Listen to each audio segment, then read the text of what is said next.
Hola, amigos. Welcome to another episode of the SG Wrestlecast. I've changed back to video format because I've been trying for a couple months to try to find an avenue to get the show back up using audio only.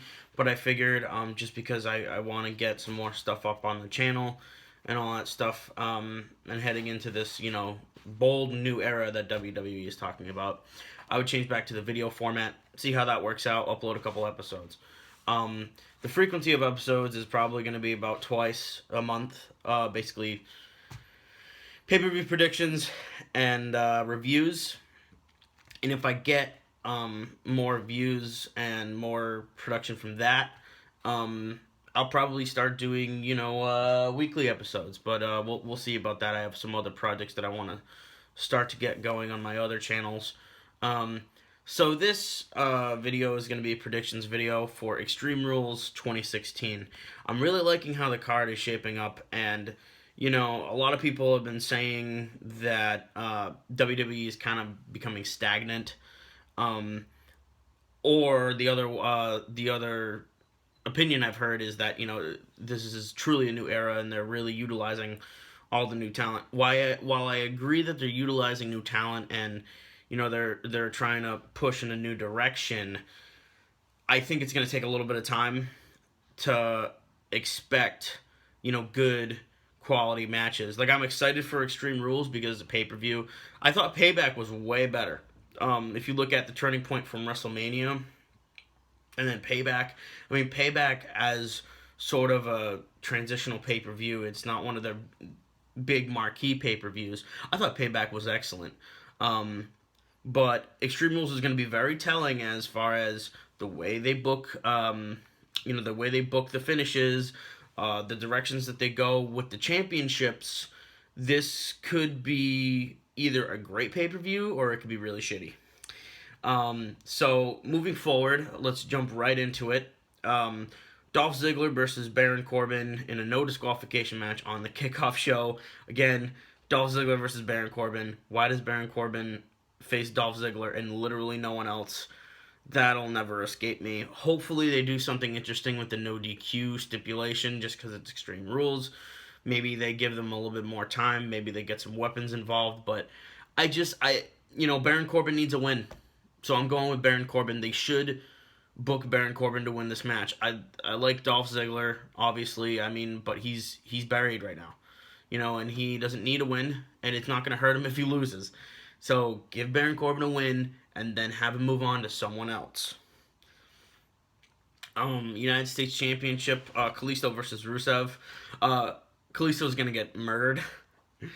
It was very promising when Kalisto became the United States champion, but Rusev he needs the title right now, and I'm guessing that John Cena is going to take the title off of him when he comes back on Memorial Day. That is just my prediction. I think that's just the direction they're going with Cena. I don't think Cena should be anywhere near the main event when he comes back, but I think him and Rusev are, at least in the past, was an enjoyable feud. It sucks for Kalisto because, he really is excellent. He really is like a Rey Mysterio. But they've given him 2 straight pre-show matches on pay-per-views, and he's kind of just been relegated to, like, the United States title isn't elevated. He's not elevated by it. That's the exact words that Sam Roberts used. He's not doing anything for the United States title. The title's not doing anything for him. I think putting it on Rusev will elevate the title a slight bit. Elevate Rusev as well, because Rusev needs something to do. We're still feeling the stings of the horrible love quadrangle storyline. That was absolutely terrible. So I hope Rusev beats the shit out of Kalisto, because that's what needs to happen. Tag team titles: the New Day versus the Vaudevillains. This match is one I feel that it should have been the New Day versus Enzo and Cass. But because of Enzo's injury from last month, I think he's going to come back after Extreme Rules. That's what Cass is sort of hinting at. He was saying that Enzo's ready to go. I think the feud is Vaudevillains versus Enzo and Cass over the tag team titles. I think, yes, the Vaudevillains are not ready to hold the belts, but the New Day can evolve into something else. They don't have to be dominating the tag team division. The tag team division has become so deep now that they're sort of above the titles, and they need to become an entertainment act. You know, sports entertainment. I mean, they're really a big part of the show. And you don't break those guys up. You don't change any of their gimmicks. They just drop the titles. It's not going to hurt them. And I think it can only help the Vaudevillains. I know they've been kind of lukewarm as of late.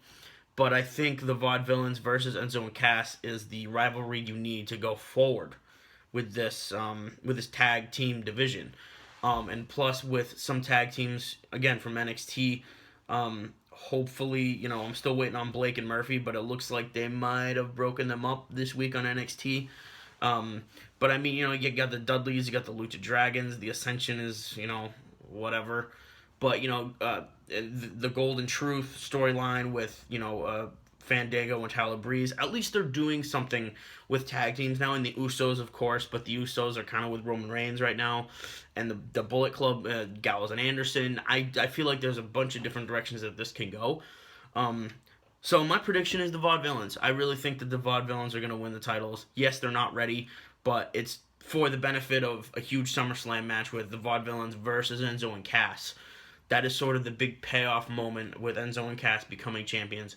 That's what we want to see, and that's where I think they're going with it. Enzo and Cass need to carry the torch. But the Vaudevillains still are very good, and I think they deserve it because they've been working hard at NXT. You know, Aiden English he was in developmental for such a long time, and then when they put him in Simon Gotch, they found something that worked. So we'll see with that. Ambrose versus Jericho in the Asylum match, which is basically just like a steel cage match with added weapons. I'm guessing you cannot win the match by escaping the cage, is what Dean Ambrose was getting at when he said there's no escape. There is a door on the cage, but I don't know. I mean, Jericho's going to try to climb right out. I just really hope they give enough time to this match in particular, because in a night where it's going to be Extreme Rules, every single match, besides the tag team match and the U.S. match, it's going to be an Extreme Rules sort of stipulation. I just really hope they give enough time to this match. And I think Ambrose needs a win, just because Jericho is kind of there to get guys over. And why AJ Styles lost at WrestleMania, we'll never know, because he propelled into the main event. But anyways, Ambrose is probably going to win that match. It's his match. It's going to be crazy. Hopefully we'll get, you know, the extreme match that we were hoping with him and Brock Lesnar at WrestleMania, but get it in the Asylum match against Chris Jericho, and Chris Jericho will put him over. IC Championship match. The Miz versus KO versus Cesaro versus Sami Zayn. Fatal 4-Way. This is the most interesting thing going on in the mid-card right now, because the Intercontinental Championship, I think, means something again. I think all four of these guys are really, really, you know, they're really, really into being champion, and they all have good rivalries with one another. I still think the money match, and it can be 2 out of 3 falls, it can be an Iron Man match, whatever it might be, the money is on big Kevin Owens versus Sami Zayn. And yes, they already did that at Payback, but they need something bigger, a grander plan to do that. So I think The Miz is coming away with this one. Either The Miz or Cesaro. It's not going to be Kevin Owens and Sami Zayn, because they're going to be busy with each other. And but I think this is going to be entertaining as hell. I think this is going to be a great match. So my prediction is I'm going to say The Miz is going to retain, because I think Cesaro might win when he gets a one-on-one opportunity versus The Miz, and eventually we'll see Cesaro as the IC champion. That's what I predict. But yeah, The Miz is going to come away with this one, I think. Women's Championship match, Charlotte versus Natalya in a submission match, and Ric Flair is banned from ringside. That's obviously gonna play into it. Ric Flair is probably gonna find a way to show up anyways, and almost, you know, fuck up the match and not cause Charlotte to lose it or something like that. It's a submission match, and I'm just gonna say that, you know what, Charlotte should win this match, because as hard as Natalya has worked, she's already been women's champion, or Divas champion rather, And yes, it's great that she has the spotlight now, but I think this is going to be a good match.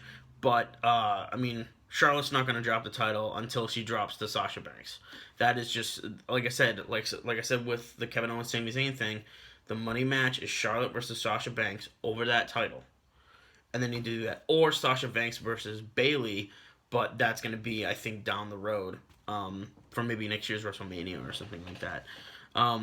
But really, when you look at it, Charlotte's not my favorite women's wrestler, but she has been the champion for a while, and they're trying to really make Natalya look like this threat, and I don't believe it. Like, Natalya's not gonna win, because she's just been there for a long time, and you know, it would just be distracting if you know, if she won the title off of Charlotte and then Sasha won the title off of her. Like, it would, like, the torch obviously needs to be passed from Charlotte to Sasha.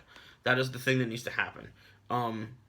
Or if Natalya wins the match, she's just gonna drop it right away again to Charlotte, or something is gonna happen with that nature once Charlotte drops her father.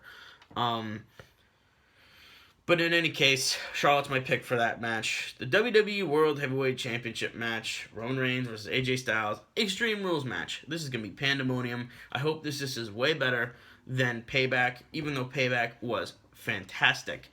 I think that this match has the potential to, once again, tear the house down, and these two guys to really show that the main event can be fun again.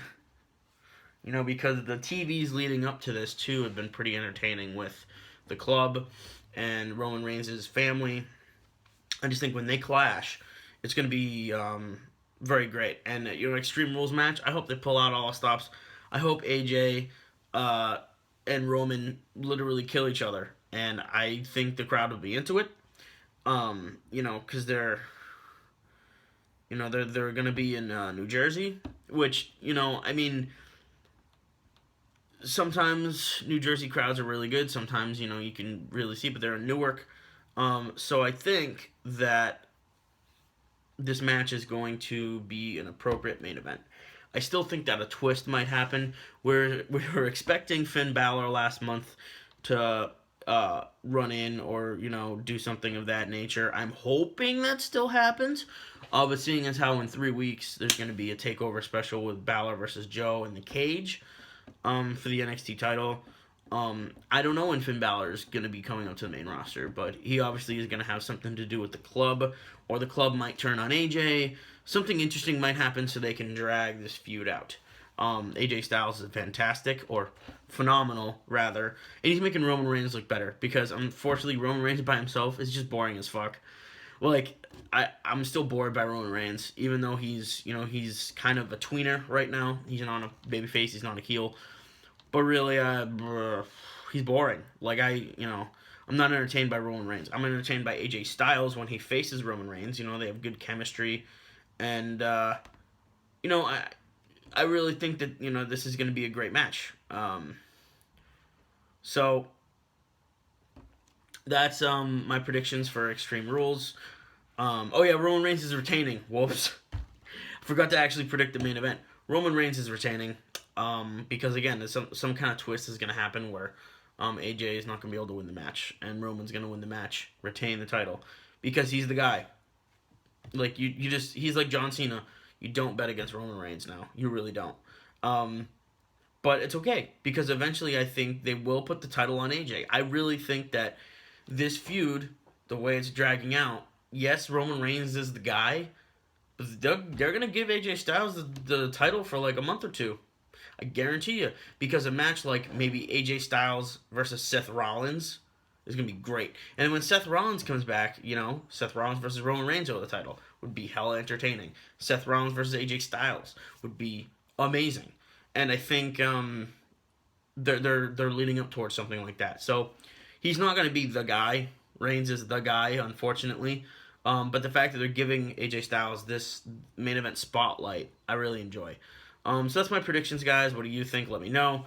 And Extreme Rules on Sunday. I'll try to watch it live as it happens, but you never know. I might have to work, so I'll probably watch it the next day. But yeah. So that's my predictions. Thank you for watching, and have a good day.